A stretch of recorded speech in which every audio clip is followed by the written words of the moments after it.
Sur le 98.8, comment ça va, chers auditeurs, auditrices? J'espère que tout va bien de votre côté, que vous passez une belle matinée ensoleillée, mais fraîche. Faites attention, il ne fait pas encore chaud.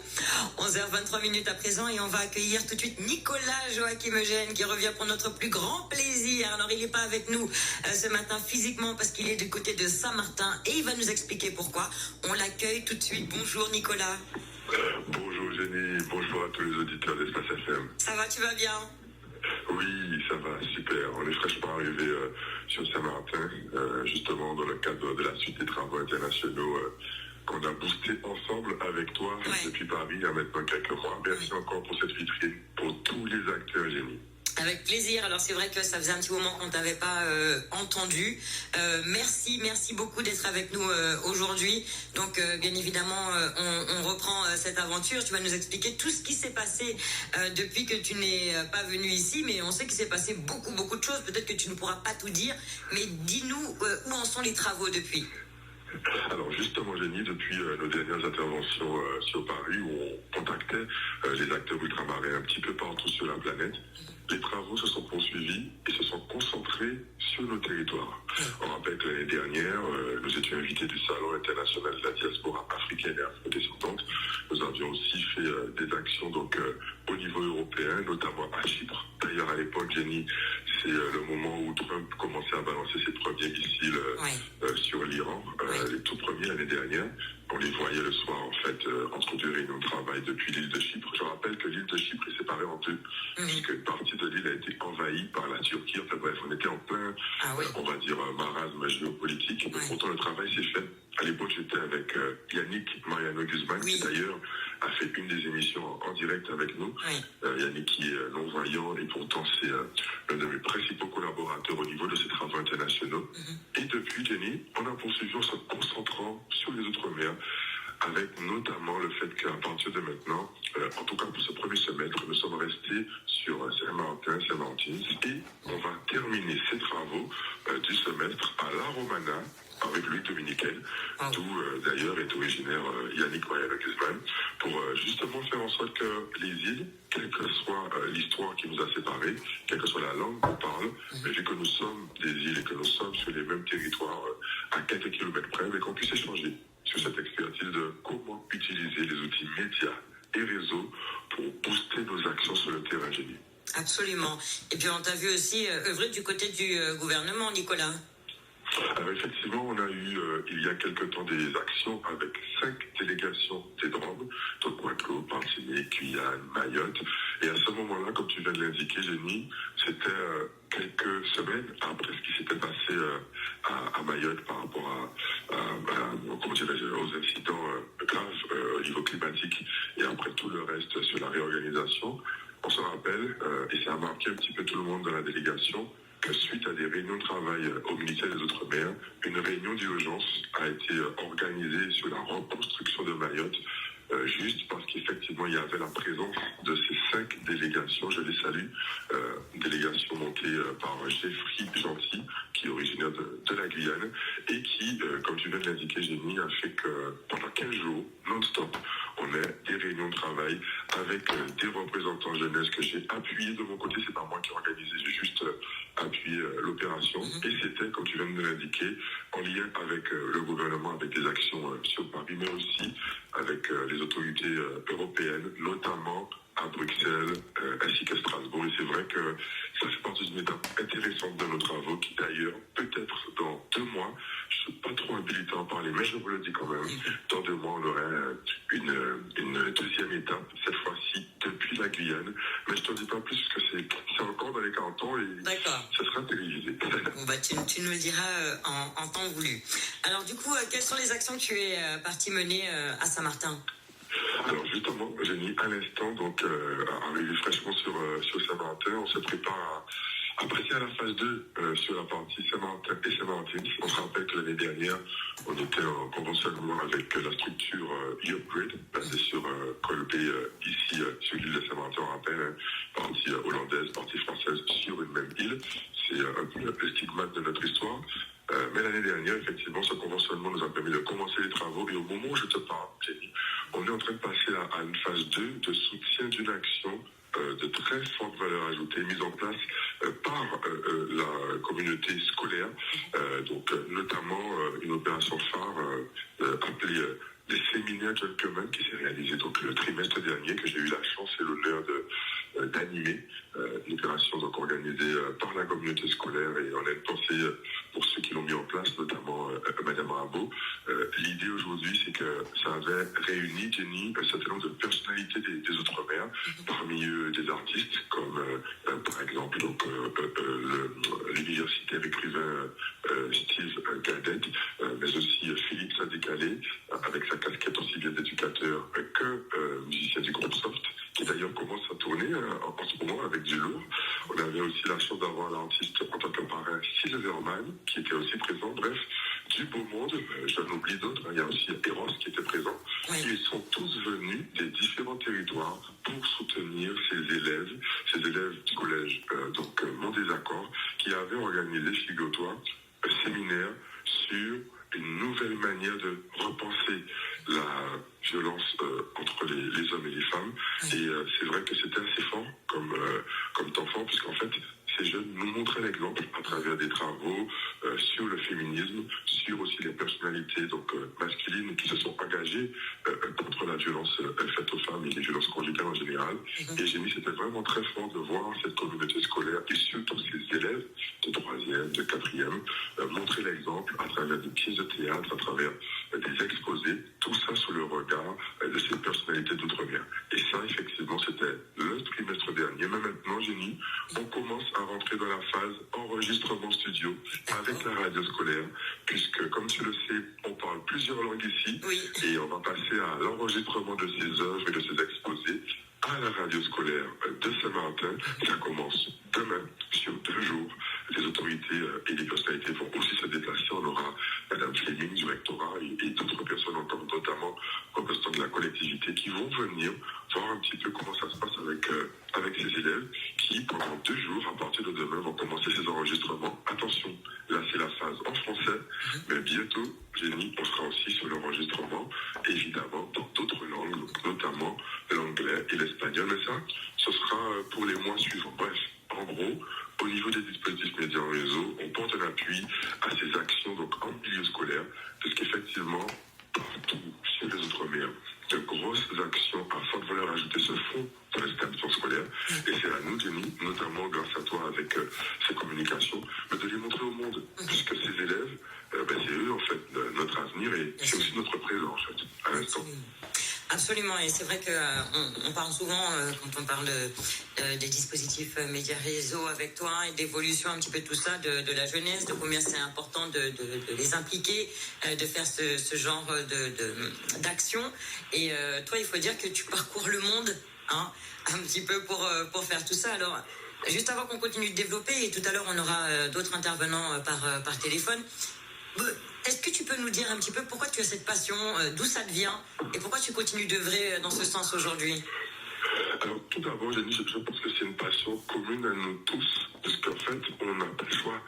On voit l'actualité tous les jours, on voit en fait ces drames qui se font autour de nous, on voit notre impuissance par rapport à ces choses qui se réalisent parfois aussi avec des très jeunes, et on se demande tous comment faire, comment agir, et on se sent impuissant. Donc moi, de mon côté, cette motivation, elle vient tout simplement, comme nous tous, de ces drames qu'on voit qui continuent à s'accumuler autour de nous, et de cette volonté de se dire qu'à nous pas faire, quoi. Qu'est-ce qu'on peut faire pour que ça change? Et c'est tout simplement ça.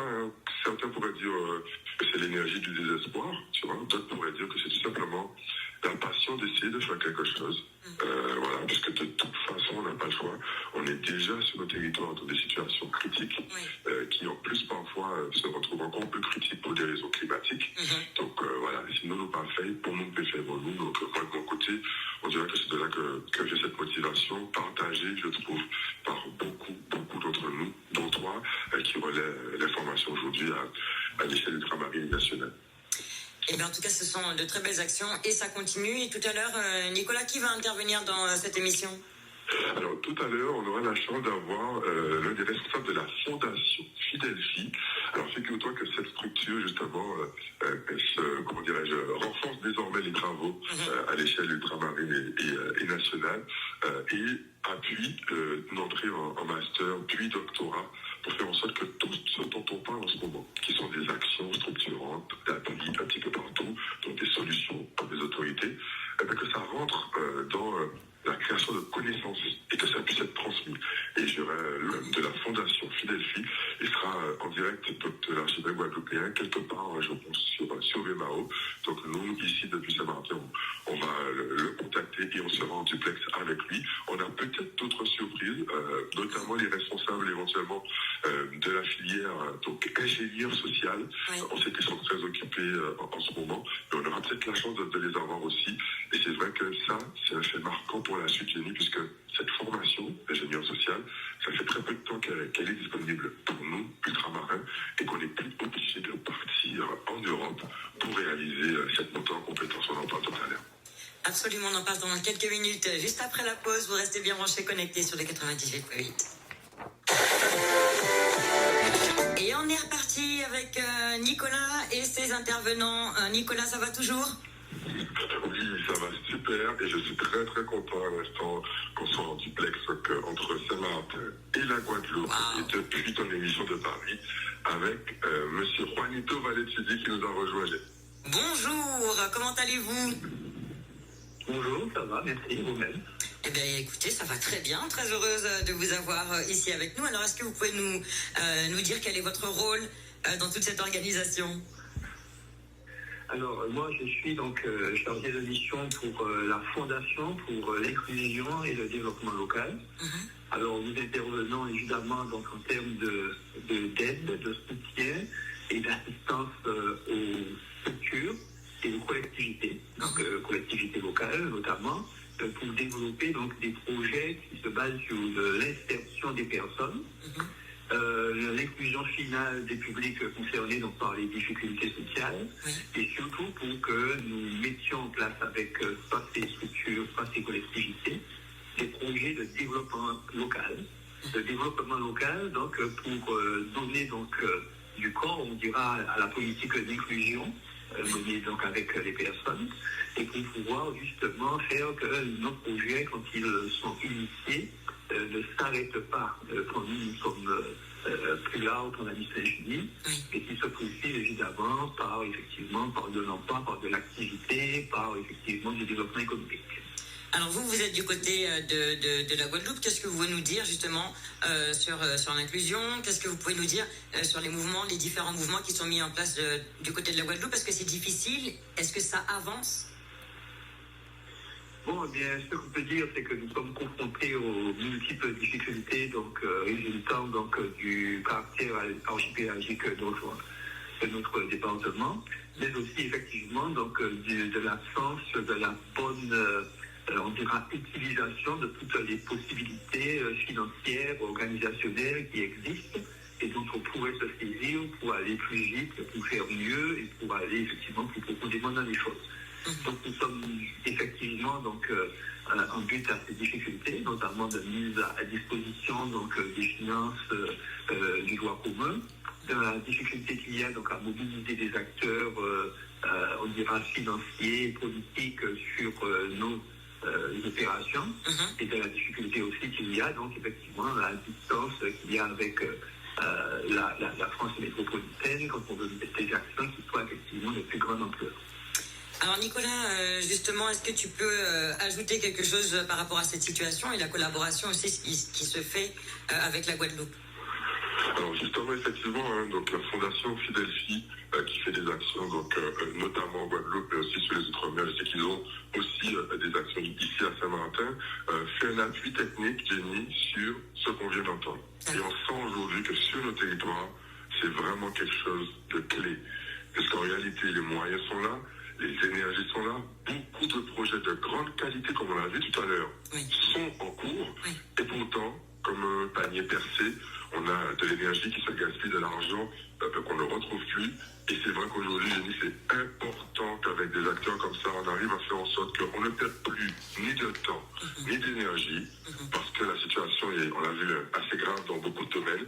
Et surtout, notre jeunesse est prête, elle est prête à ce que nous, on lui fasse confiance. Et pour répondre directement à ta question, avec la Fondation, on a mis en place justement un renforcement, on passe à une nouvelle étape de ces travaux internationaux pour que, justement, ces autorités, ces commanditaires publics, mais aussi ces structures associatives de la société civile puissent de plus en plus avoir les moyens de renforcer leur méthode, renforcer leur action, puisqu'aujourd'hui c'est de ça qu'il s'agit. Comme il a dit, il y a des actions qui se font, mais comment les pérenniser, comment faire en sorte que les moyens qui sont là, on puisse les utiliser et surtout qu'il y ait moins de perte d'énergie, perte, on va dire, de moyens, et surtout qu'aujourd'hui on le dit de plus en plus, panier l'argent.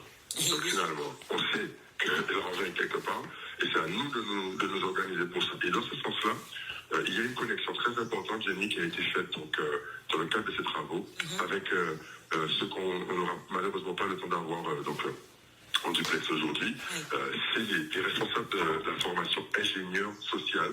Et pour répondre encore plus directement à ta question, avec la Fondation Fidelfi, on appuie justement, donc, en s'appuyant sur cette formation d'ingénieur social.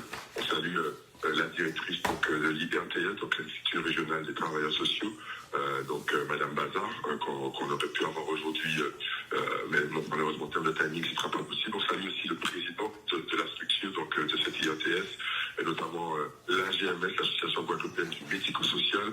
Jenny, on parle tous les jours de ce qui se passe dans la rue, avec notamment cette, entre guillemets, asile à ciel ouvert dans lequel on se retrouve avec toutes ces personnes en difficulté qui se retrouvent des fois à péter les plombs alors que les travailleurs sociaux sont là et ont juste besoin qu'on renforce leur action. Et là, on est au cœur des choses, Jenny. On est au cœur de cette possibilité de faire en sorte de monter en compétence les acteurs et cette structure, donc qu'on salue encore au passage, qui met en place ce diplôme d'ingénieur social est au cœur de cette problématique. Et nous, au niveau des travaux dispositifs médias en réseau, on s'appuie sur ça. Et grâce à la fondation dont le chargé de mission vient d'intervenir à l'instant en direct de Guadeloupe, on a des perspectives pour apporter dans très peu de temps, quelques semaines, quelques mois, des pistes de solutions et d'appui aussi bien aux autorités qu'aux associations. Alors, s'il y avait un message à faire passer ce matin aux auditeurs, Nicolas, ce serait quoi ? Alors, le message aux auditeurs, c'est que les solutions existent, les moyens existent. C'est vrai qu'ils sont très souvent mal utilisés. Gardez l'énergie, gardez la détermination, car on vous confirme aujourd'hui, depuis cette émission donc sur Espace FM, que la qualité de ce que vous faites sur le territoire, vous les acteurs, cette qualité est reconnue, elle rayonne à l'international. Il faut tenir le coup, réussir à fonctionner ensemble, petit à petit, et faire en sorte qu'on puisse léguer quelque chose aux générations à venir. En tout cas, nous, dans les travaux dispositifs médias en réseau, on est là pour en parler. Et merci encore à Espace FM de diffuser, de transmettre cette information. Et merci à toi, Jenny, de nous recevoir aussi régulièrement, sachant que là, c'est reparti pour le nouveau cycle, comme tu l'as vu, avec une visée internationale. Bon, en tout cas, j'avais un petit message personnel à te diffuser, Nicolas, puisque c'est vrai que toute la saison dernière, on a extrêmement bien fonctionné. C'était super intéressant. Les auditeurs aimaient beaucoup cette émission. On m'a beaucoup demandé où était passé Nicolas. Donc, j'espère que les auditeurs qui m'ont posé la question sont bien à l'écoute ce matin. On a bien compris que c'était un sujet qui était aussi important pour vous, auditeurs, auditrices. Et je voulais te remercier pour ta patience, parce que j'ai traversé des moments difficiles. Les auditeurs sont au courant. Enfin, voilà. Mais voilà, donc quelques difficultés à s'organiser pour mener à bien cette émission, mais je suis très heureuse de te retrouver. Oui, et nous aussi, toute l'équipe, on te salue. Merci. Très vite. À très bientôt. Merci, messieurs. À bientôt. À bientôt. Voilà, donc Nicolas Joachim Eugène, que vous allez retrouver, bien évidemment, pour une prochaine émission. Je vous indiquerai la date. Ne vous en faites pas. 11h50. On a quelques petits messages à vous diffuser juste après. On écoutera T-Will avec le titre Séparation.